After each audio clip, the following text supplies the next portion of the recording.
Bonjour, le secteur bio est-il porteur pour créer son entreprise? C'est cette question que la belle entreprise va poser à ses deux invités. Charles Pernin, qui est délégué général de Synabio, bonjour. Et Iliman Han, qui est champion d'Europe du 4x400 mètres et fondateur de Fulbe & Chem. Bonjour à tous les deux et merci d'avoir accepté notre invitation. Et pour commencer, Iliman, est-ce que vous pouvez nous présenter l'activité de Fulbe & Chem? L'activité de Fulbe & Chem consiste en fait à créer des compléments alimentaires à base de plantes naturelles qu'on appelle super aliments. Donc c'est des plantes qui sont très riches en vitamines, minéraux, qui sont 100% naturelles et c'est des plantes que nos ancêtres utilisaient depuis la nuit des temps. Au Mali. Voilà, au Mali ou un peu partout dans le monde.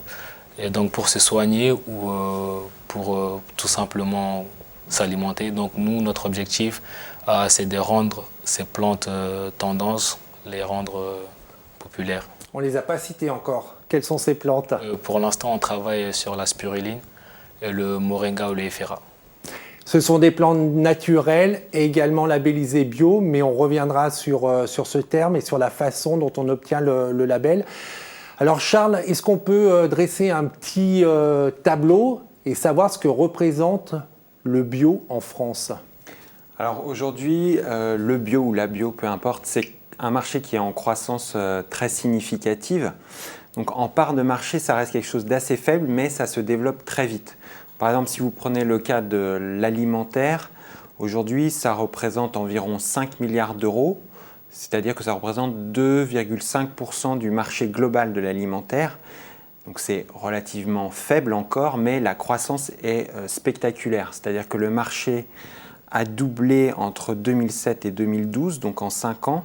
Et depuis 2012, on est sur des taux de croissance de l'ordre de 10% par an. Alors que dans le même temps, le marché de l'alimentaire tout confondu se maintient tant bien que mal entre 0 et 1% de croissance par an. Donc vous voyez qu'on n'est pas du tout sur la même dynamique et la bio a vraiment le vent en poupe. Notamment pour ce qui est de l'alimentaire, mais aussi pour la cosmétique.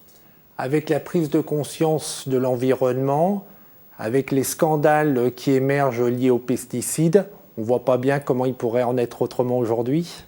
En effet, c'est vrai qu'il y a un contexte qui est favorable au développement de la bio. Il y a une préoccupation grandissante des consommateurs sur le lien entre leur alimentation et la santé, avec effectivement les inquiétudes liées aux pesticides. Et la bio, c'est avant tout des produits où on n'utilise pas de traitement pesticide. Donc ça, c'est une des explications à cette dynamique du marché.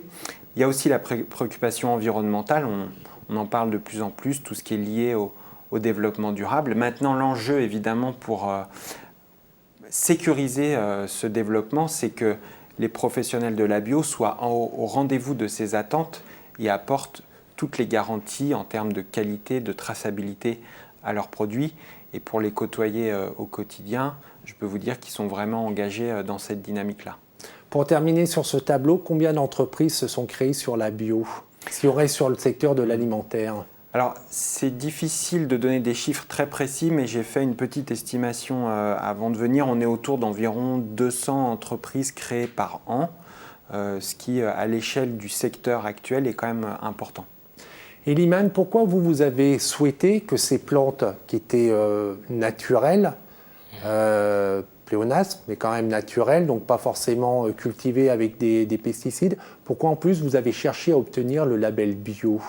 Enfin, pour nous, commercialiser en Europe, il fallait absolument avoir le label bio parce que nos produits sont vendus dans des magasins bio, dans les circuits vraiment bio. Donc, il fallait absolument avoir le label bio pour nous pour pouvoir entrer dans des réseaux de distribution comme Naturalia ou Biocoop. Donc là, on n'avait vraiment pas le choix. Mais pourquoi vous avez ciblé ce réseau de commercialisation bio? Parce que vous auriez pu choisir d'autres circuits de distribution? Oui, bien sûr, mais comme il vous l'a dit, le bio est un marché vraiment qui se développe énormément. Et donc nous, on avait des produits déjà qui étaient naturels, donc bio à la base. Donc on s'est dit, voilà, il faut essayer de surfer là-dessus et certifier nos produits pour pouvoir commercialiser assez facilement dans tous ces réseaux-là. Et alors juste avant de revenir sur le bio, on est dans le secteur de l'alimentation.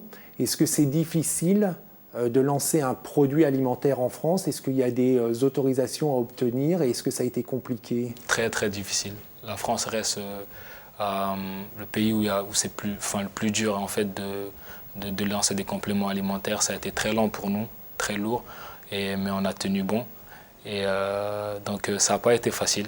Ça n'a pas été facile. Et au niveau de la loi des allégations, la plante n'était pas encore autorisée en France quand nous avons commencé. Donc on a dû passer par la Suisse, la Belgique et l'Angleterre pour pouvoir faire autoriser la plante en France. Je précise, quand vous êtes passé par la Suisse et la Belgique et la France, ce n'est pas un circuit parallèle. Oui. C'est juste que la Suisse a été plus précoce que la France et a autorisé la commercialisation de la plante qui est le moringa, c'est ça? Exact. Et puis après, la Belgique a donné son autorisation et la France, voyant que la Suisse et la Belgique donnaient leur autorisation, a à son tour donné son autorisation. Cette autorisation obtenue, après, pour avoir le label bio, pour avoir le label bio, en fait, on est passé par les cultivateurs au Mali. Donc, nos produits sont certifiés par Ecocer. Et donc, pour pouvoir être certifiés, en fait, Ecocer se sont déplacés au Mali, dans les champs, pour vérifier si c'est vraiment bio, enfin, vraiment regarder si ça correspondait au cahier des charges. Exactement. Donc, après, on a pu obtenir le label. Et alors justement, Charles, comment ça se passe pour obtenir quelqu'un qui se lancerait, qui veut produire ou commercialiser des produits pour avoir le label bio? C'est quoi un cahier des charges qui est transmis et il faut y répondre? Alors en fait, la bio, c'est un label qui est encadré au niveau européen. Donc c'est un signe officiel de qualité avec un ensemble de règlements européens. Donc c'est assez lourd en termes de réglementation. En plus, c'est quelque chose qui évolue. Donc il est quand même important quand on veut se lancer en bio, même si on ne doit pas se plonger dans l'ensemble des textes, mais de lire au moins les grands principes et les grandes directions données par ce règlement bio européen pour savoir dans quoi on s'aventure quand même. Et ensuite, il y a effectivement un certain nombre d'étapes, je dirais, d'ordre administratif et réglementaire à remplir, mais c'est quand même relativement simplifié maintenant, c'est-à-dire qu'il faut en particulier se notifier auprès de l'agence bio, qui est un établissement public qui a de nombreuses missions de communication sur la bio, mais qui a aussi pour mission de recenser l'ensemble des acteurs qui sont certifiés en bio en France. Donc il faut se déclarer auprès de cette agence bio. Et ensuite, effectivement, il faut choisir un organisme certificateur, c'est-à-dire un tiers indépendant qui va réaliser un certain nombre de contrôles pour s'assurer que l'entreprise en question respecte bien le règlement européen dans toutes ses précisions, voilà, dans son activité quotidienne. Donc c'est une certification assurée par un organisme tiers. On a cité Ecocert, mais il y en a d'autres. Et donc on doit choisir parmi une liste bien définie d'organismes accrédités pour ce travail-là. Et donc il y a au moins un contrôle par an et des contrôles aléatoires supplémentaires pour s'assurer que le règlement est bien respecté. Et ce cahier des charges, c'est une obligation uniquement de moyens ou c'est également une obligation de résultat? À savoir, c'est juste un processus qu'on met en place ou ça veut dire que dans le produit final, mon alimentation, les aliments que je produis, les plantes, les compléments nutritifs doivent être exempts de traces de tout pesticide et autres Alors aujourd'hui, c'est une obligation de moyens. C'est-à-dire, ce qui est écrit dans la réglementation, c'est on s'interdit l'utilisation de telle et telle substance.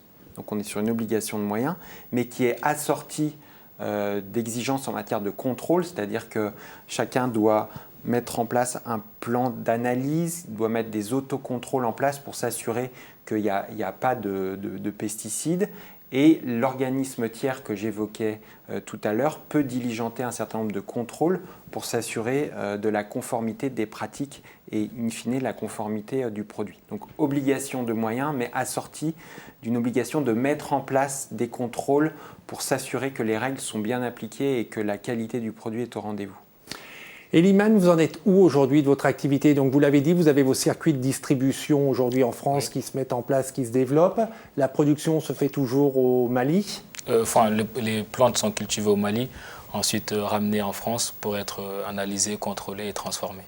Vous êtes combien à travailler dans cette entreprise? En France, nous sommes 3 et au Mali, on embauche 5 personnes et 2 personnes au Sénégal. Je l'ai dit, vous êtes aussi champion d'Europe du 4x400 mètres. Qu'est-ce que vous faites, vous, au sein de l'entreprise et comment vous arrivez à concilier cette activité prenante de sportif à haut niveau et cette autre activité prenante qui est chef d'entreprise? Enfin, moi, dans l'entreprise, je m'occupe un peu de tout.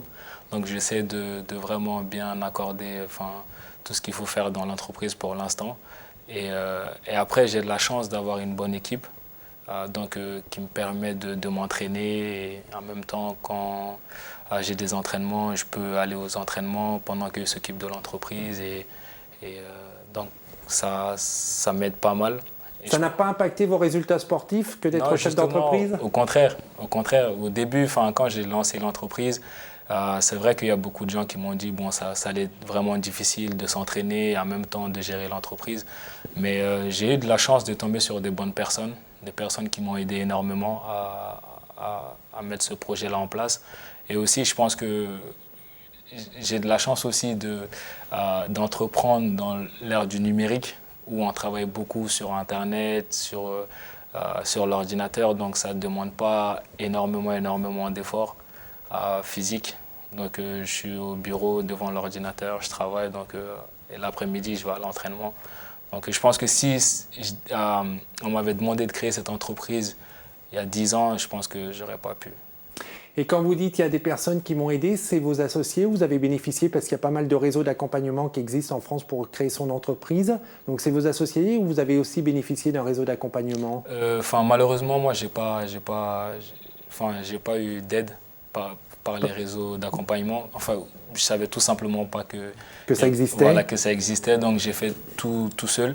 Mais c'est vrai que je suis tombé sur Hervé Stéphan, qui est mon entraîneur, et aussi qui était ancien chercheur à l'Institut national des sports, l'INSEP, et aussi chez Argo Pharma, donc qui m'a énormément aidé à mettre ce projet-là en place. Il faisait exactement la même chose il y a plus de 20 ans chez Argo Pharma.